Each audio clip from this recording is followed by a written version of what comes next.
Pravljični kotiček z Diano na Temi. Kids TV.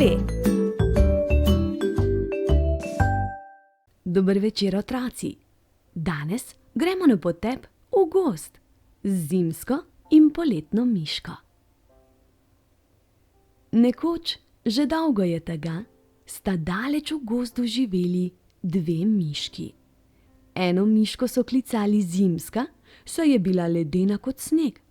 Vedno je bila slabe volje, vse dneve se je pritoževala in nikogar ni marala. Drugo miško so klicali Poletna, saj je bila topla kot sonček. Vedno se je smejala, vse dneve je poskakovala in vsakogar objela. Nekega dne sta se ti dve miški srečali. Zimska je godrnjala, ker je Poletna stopila na pot.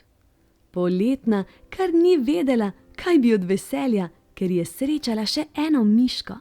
Zdela se ji je čudovita, čeprav je opazila, da zimska miška gleda v tla in ne vanjo.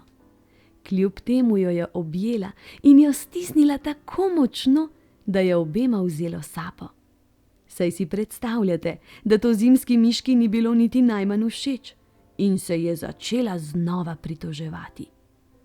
Poletna miška je opazila, da so se zimski miški brčice zatresle. Mogoče so hotele zbežati v nasmeh. Opazila je tudi, da je zimski miški srček hitreje zaropotal. Mogoče se je malo ogrel. Opazila je tudi, da je zimska miška rahlo dvignila pogled. Mogoče je objem le bil všeč. Od takrat naprej sta se miški srečevali vsak dan. Zimska miška se je vedno nad nečim pritoževala, Poletna pa je občudovala vsak trenutek.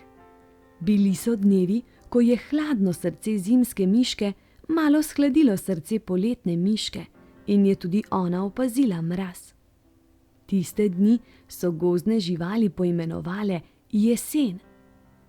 Bili so dnevi, ko je vroče srce poletne miške malo ogrelo srce zimske miške in je tudi ona opazila toploto. Tiste dni so gozdne živali poimenovale pomlad. Vsi prebivalci gozda so govorili o dveh miškah, ki sta si bili tako različni, a sta se imeli tako zelo radi. Poletna miška jim je zaupala eno skrivnost. Pokazala jim je, kako močno zdravilo je objem. Poletna miška nam je razložila, da zimska miška ni zares jezna na nas in da ne delamo prav ničesar narobe, da ona postane slabe volje. Prav ona potrebuje največ ljubezni, veliko prijateljev in močan objem. To ji pomaga, da se njeno ledeno srce stopi.